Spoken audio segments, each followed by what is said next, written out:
Isang magandang tanghali po sa ating lahat. Isang napakakulimlim na panahon. Yan. Nagbabadya po yung ating panahon na parang uulan ng malakas na naman. Gandang tanghali po mga kajali. Ayan. At ngayon ay mag-aaral tayo. Ito po mga kajali yung isinend ko ng kanilang advisor. Yan. At sakit lang. Saka po. Yan ang mga isinend ko ng teacher advisor po nila.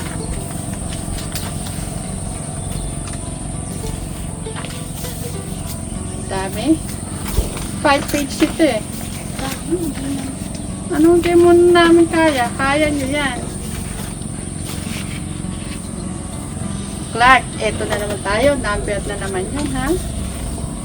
Ako alam ko yun. Sulat nyo muna yung pangalan nyo. Sulat nyo muna yung pangalan. Ganun nga.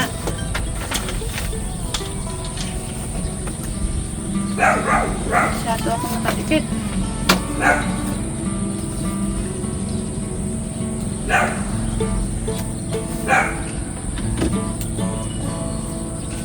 Kukunan mo nga kami ng pictures kasi isasend ko sa advisor nila na gumagawa sila ng assignment. Butas mo ko.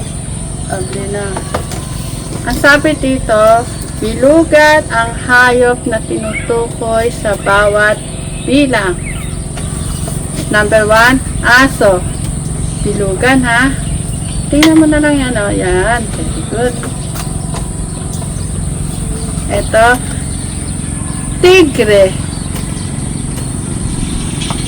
Tapos ka na, saglit lang. Si Abi mo nang tapusin ko. Manok. Manok. Baka. Baka ba yan? Pusa. Okay, very good. Tapos ka na sa number, sa unang ano. Ano naman? Ang sabi dito, Clark, bilugan ang hayop na tinutukoy sa bawat bilang. Number 1, aso. Bilugan, ha? I-check mo mabuti kung yan ay aso, ha? Number 2, tigre.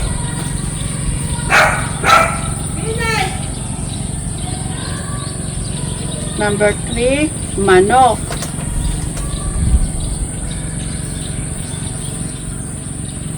Number 4, baka. Oy, hindi. Number 4, di mo alam number 4. Ito, number 4. Number 3 yan, diba? Tinitingnan mo yung number, hindi nanguhula lang ang card, ha? Okay. Number 4, baka.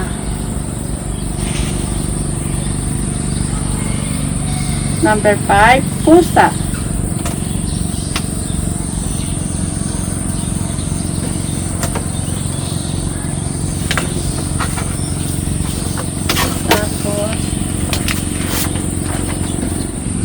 Sulat sapat lang kung ang mga bagay na sumusunod ay tao, bagay, hayop, lugar. Ano yung aso? Ano yan? Tao, bagay, hayop, lugar. Ano yan, Abi? Sabi dito, ha? Sabi, panuto, isulat sapat lang kung ang mga sumusunod ay tao, bagay, hayop, o lugar. Ang aso ba ay tao, bagay? Ano yung aso? Lugar? Ano? Ano ba yung aso? Ito, ulitin ko yung tanong, ha? Abi, panuto, isulat sapat lang. Isulat mo raw dito sa agwit na yan. Kung ang mga sumusunod ay, eto pagpipilian mo sagot, ha? Tao, bagay, hayop, lugar. Ang aso, ano yan? Oo. Tao, bagay, hayop, lugar. Hayop. Hayop. O, isulat mo, hayop. Ito spelling ng hayop. O, ito, Aaron. Aaron pala. Aaron Clark. O, bakit kasi nilagyan pa ng A pa? Aaron Clark na lang sana. O, panuto. Hayop. Tama, ito. Panuto. Isulat sa patlang kung ang mga sumusunod ay tao, bagay, hayop, o lugar. Yung aso, ano ba yan? Tao, bagay, hayop, lugar. Ano? Aso. Ano yung aso? Tao, bagay, hayop, lugar. Ano? Ano nga? Ano yung sasagot mo? Tao, bagay, hayop, lugar. Aso. Oo nga, aso nga siya. Ano yung aso? Siya ba ay tao? Bagay? Hayop?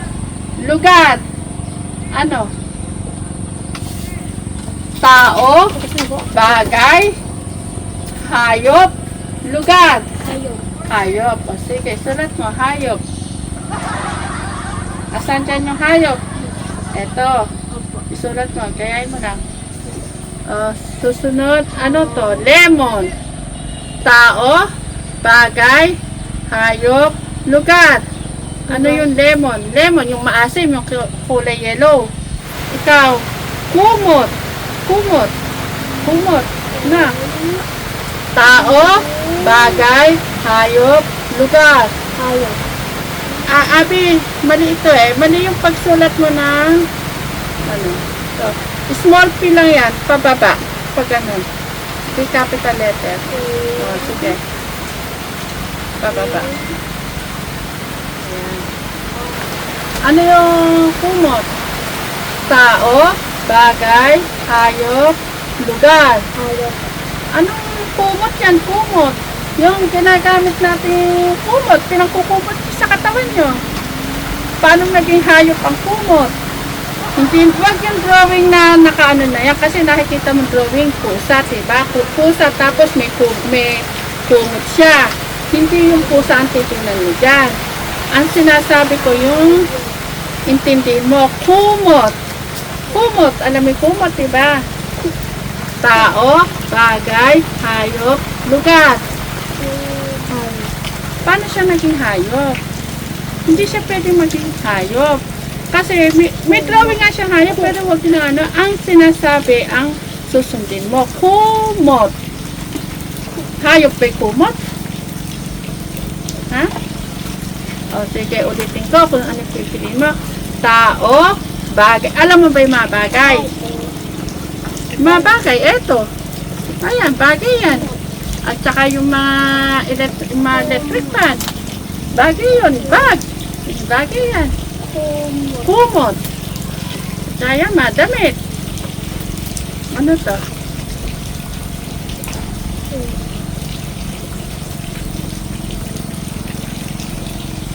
Kumot. Ano? Tao, bagay, hayop, lugar. Tao.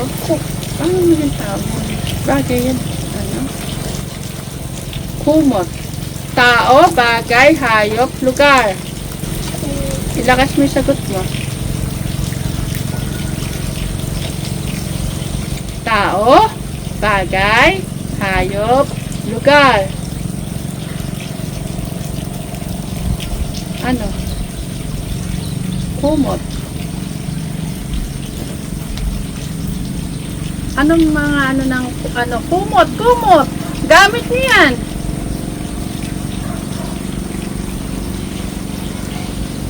Ano? Tao, bagay, hayop, lugar. Ito ang ano no, kumot. Kumot. Yeah. Kumot. Kumot. Pagpipilian mo ng sagot, tao, bagay, hayop, lugar. Bagay. Sulat mo. O, ikaw naman, Clark. Sabi dito, kumot. Ano isasagot mo? Tao, bagay, hayop, lugar. Ano siya? Ano ang kumot? Tao ba? Bagay ba siya? Hayop ba siya? O lugar? Paano siya naging lugar? Iyan mo nga sa akin. Paano siya naging lugar?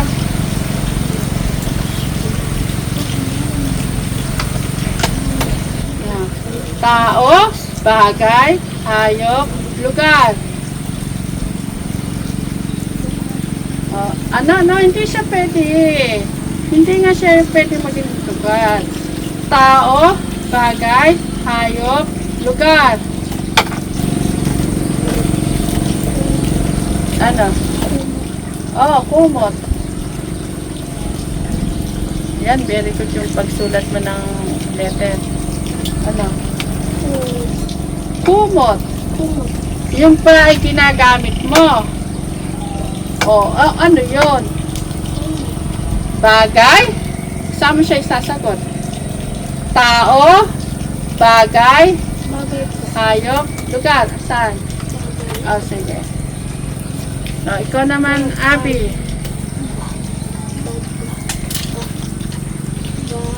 Bagay. Ito. Pusa. Pusa. Tao, bagay, hayop, lugar. Pusa. Ano ba yon? Tao ba siya? Bagay ba siya? Hayop ba siya? Lugar ba? Ano? Pusa. Ano ba yung pusa? Saan mo siya ano? Tao ba siya? Hindi. Bagay ba siya? Hindi. Hayop ba siya? Ayun. Sige. Hayop.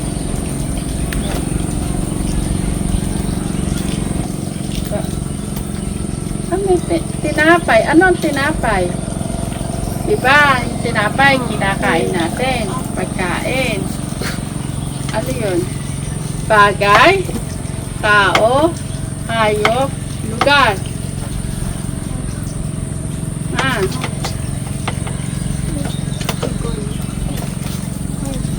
Lugar po. Hindi. Nanto kita. Ayan yan. Bahay. Ano ba yung bahay? Tao, bagay, hayop, lugar. Lugar. Ay, sulat mo lugar. Alam mo na yung lugar. Tapat mo rin sa notebook para dyan. Dito na tayo, Clark. Pusa. Pusa. Tao ba siya? Bagay ba siya? Hayop ba siya? Hayop po. Lugar. Hayop. Nagyan mo. Ayan, hayop. Hayop. Ano sagot mo? Libro. Tao, bagay, hayop, lugar. Hayop. Hindi siya pwedeng maging hayop. Hindi siya pwedeng hayop. No, libro yan, notebook. Ito, mga ginagamit natin. Makbuk ng ganito Oo. din po tita. Ano tawag dyan? Ikaw nga, sige. Tao, bagay, hayop, lugar.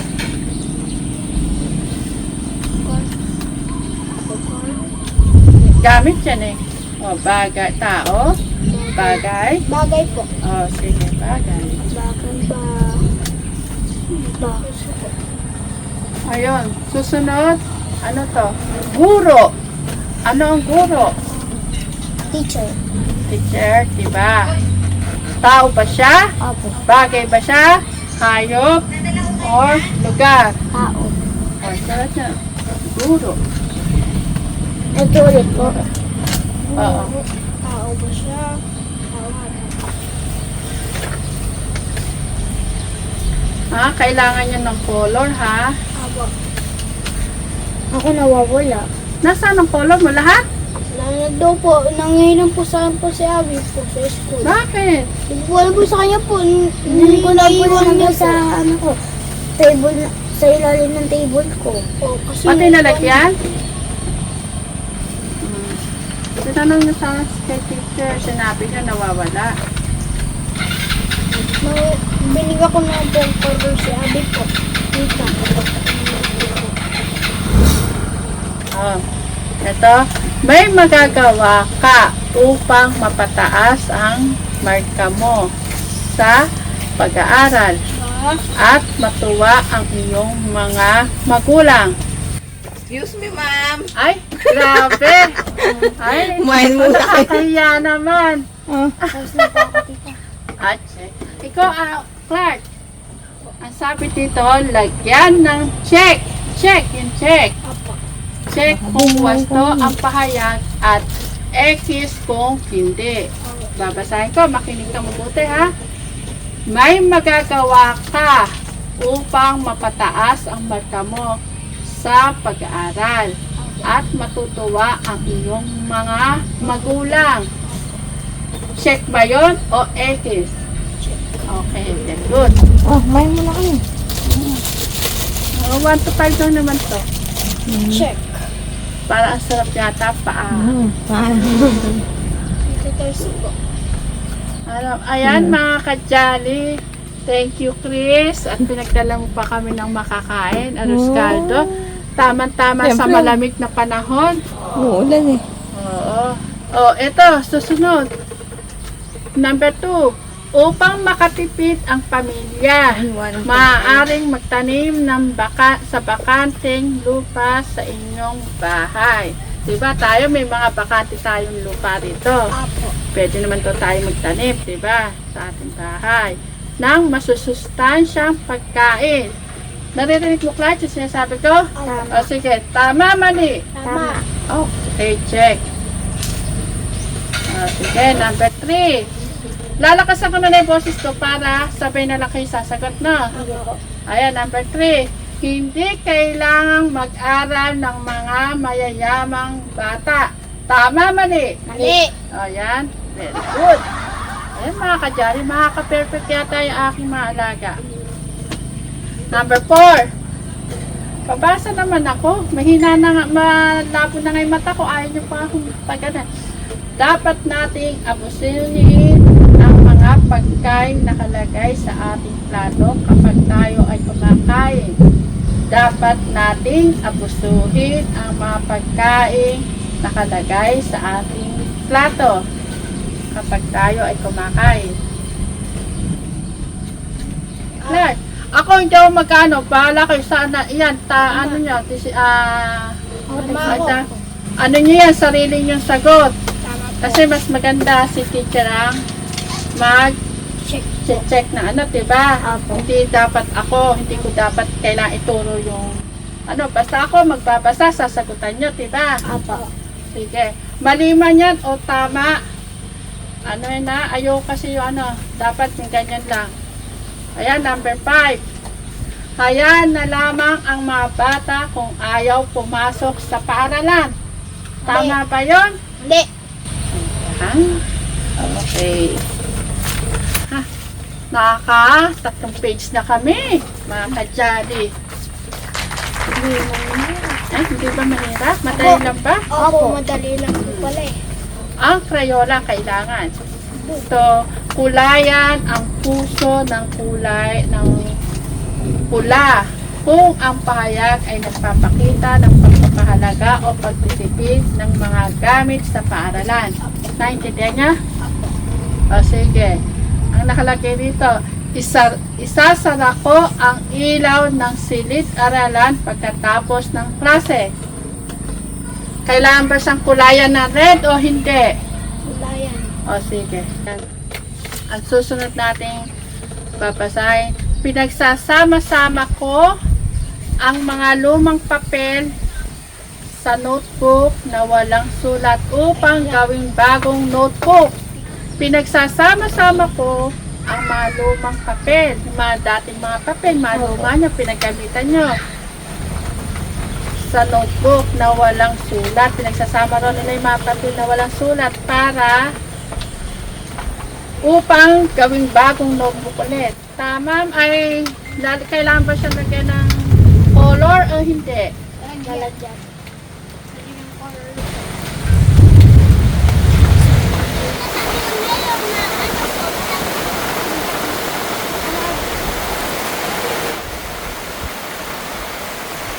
Masarap ba, Clark? Opo. Ano masasabi mo kay Ate Chris at pinagdalan pa kayo dito? Ayun po, tita Chris. Mama Chup Chup. Ay, ano ulit? Mama Chuchu. Ayan, pe. Ikaw, Abi. Masarap ba? Opo. O, ano sasabihin nyo kay Tita Chris nyo at pinagdala pa kayo dito ng pagkain? Thank you po, Tita Chris. Ayan, thank you, Chris. Nako, mga kadyali. Grabe po ulan. Lakas po ng ulan, mga kadyali.